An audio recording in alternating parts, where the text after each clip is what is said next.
മൂക്കാതെ പഴുക്കുന്ന ഒന്നിനും അതിൻ്റെ സ്വാഭാവികവും സമ്പൂർണവുമായ രുചിയുണ്ടായിരിക്കില്ല. ശരിയല്ലേ?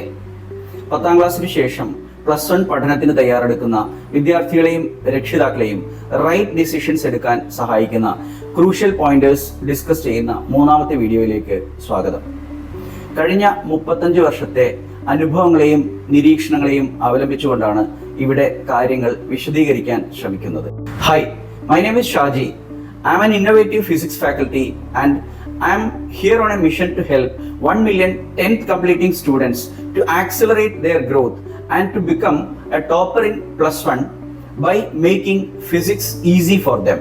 With a wide range of experience in teaching for around 30 years, I wish to create an army of top performing students with strong scientific temper to be the leaders of the next generation. I have trained students ranging from primary class to undergraduate level and I have been serving as a physics faculty for the last 20 years. മറ്റു വിഷയങ്ങൾ എന്ന പോലെ ശാസ്ത്ര വിദ്യാഭ്യാസം പരിഗണിക്കുമ്പോഴും 1 മുതൽ 10 വരെ ക്ലാസ്സുകളിൽ കുട്ടികൾക്ക് പഠിക്കാനുള്ള സിലബസ് ഓരോ വർഷവും ക്രമാനുഗതമായി വർദ്ധിച്ചു വരുന്നതായി നമുക്ക് കാണാം. എന്നാൽ 10ാം ക്ലാസ്സിലെയും +1ലെയും ശാസ്ത്ര പഠനം പരിഗണിച്ചാൽ ഈ 2 ക്ലാസ്സുകൾക്കുമിടയിൽ മറ്റെങ്ങുമില്ലാത്ത ഒരു വലിയ അക്കാഡമിക് ഗ്യാപ്പ് നിലനിൽക്കുന്നതായി നമുക്ക് കാണാൻ കഴിയും.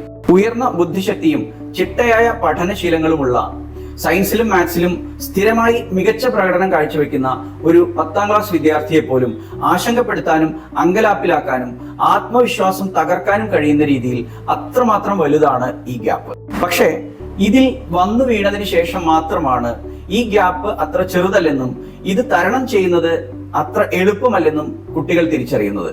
കുട്ടികളുടെ പരാക്രമം കാണുമ്പോൾ മാത്രമാണ് രക്ഷിതാക്കളും ഈ പ്രശ്നം മനസ്സിലാക്കുന്നത്.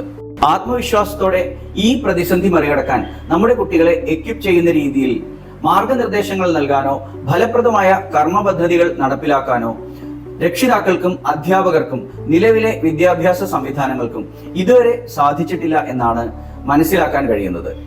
ഏതെങ്കിലും കോളേജ് ഓഫ് എഡ്യൂക്കേഷനിലെ ഗവേഷണ വിഭാഗമോ അവിടെ എഡ്യൂക്കേഷനിൽ PhD പോസ്റ്റ് ഡോക്ടറൽ ഫെലോഷിപ്പ് ചെയ്തവരിൽ ആരെങ്കിലുമോ വളരെ പ്രധാനപ്പെട്ട ഈ പഠന പ്രശ്നത്തിന് ഫലപ്രദമായ ഒരു പരിഹാരം കാണുന്നതിനായി ഏതെങ്കിലും തരത്തിലുള്ള ഗവേഷണം നടത്തിയതായി എന്റെ ശ്രദ്ധയിൽപ്പെട്ടിട്ടില്ല.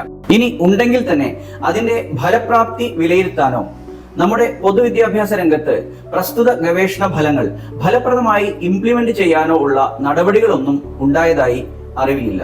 ഫലപ്രദമായും ശാസ്ത്രീയമായും ആത്മവിശ്വാസത്തോടെയും ഈ അക്കാഡമിക് ഗ്യാപ്പ് തരണം ചെയ്യാൻ കുട്ടികളെ സഹായിക്കുന്ന സംവിധാനങ്ങൾ നമ്മുടെ സാമ്പ്രദായിക വിദ്യാഭ്യാസ സംവിധാനങ്ങളുടെ ഭാഗമായി നിലവിലില്ല എന്ന് ഞാൻ പറയുന്നത് കഴിഞ്ഞ ഏതാണ്ട് 35 വർഷത്തെ experiences, observations and industry research എന്നിവയെ അടിസ്ഥാനമാക്കിയാണ്.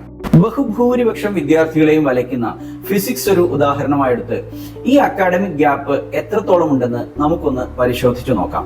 CBSE സിലബസിൽ 9ാം ക്ലാസ്സിൽ പഠിക്കുന്ന ഒരു കുട്ടിക്ക് 5 ചാപ്റ്ററുകളിലായി 68 പേജുകളാണ് ഫിസിക്സ് പഠിക്കാനുള്ളത്. ഈ വിദ്യാർത്ഥി 10ാം ക്ലാസ്സിൽ എത്തുമ്പോൾ ഇതേ സിലബസിൽ 4 ചാപ്റ്ററുകളിലായി 74 പേജുകളാണ് ഫിസിക്സ്, അതായത് 6 പേജുകളുടെ വർധനവ്. എന്നാൽ ഇതേ വിദ്യാർത്ഥി +1ൽ സയൻസ് എടുക്കുകയാണെങ്കിൽ 14 ചാപ്റ്ററുകളിലായി 2 വോള്യം ബുക്കുകളിലായി 300 പേജുകളാണ് ഫിസിക്സ് പഠിക്കാനുള്ളത്. അറൌണ്ട് 4 ടൈംസ് ആണ് സിലബസിലെ കോണ്ടന്റിൽ ഒറ്റ നോട്ടത്തിൽ തന്നെ കാണാൻ കഴിയുന്ന വർധനവ്. മുൻധാരണകളില്ലാതെ +1ൽ എത്തുന്ന ഏതൊരു വിദ്യാർത്ഥിയെയും അമ്പരപ്പിക്കുന്നതാണ് ഈ മാസീവ് ഹൈക്ക് ഇൻ കോണ്ടന്റ്സ്. സിലബസിൽ ഏറെക്കുറെ ഇതിന് സമാനമായ ഒരു വർധനവ് തന്നെയാണ് സ്റ്റേറ്റ് സിലബസിൽ പഠിക്കുന്ന ഒരു വിദ്യാർത്ഥിക്കും 9, 10, +1 ക്ലാസ്സുകളിലായി അനുഭവപ്പെടുന്നത്.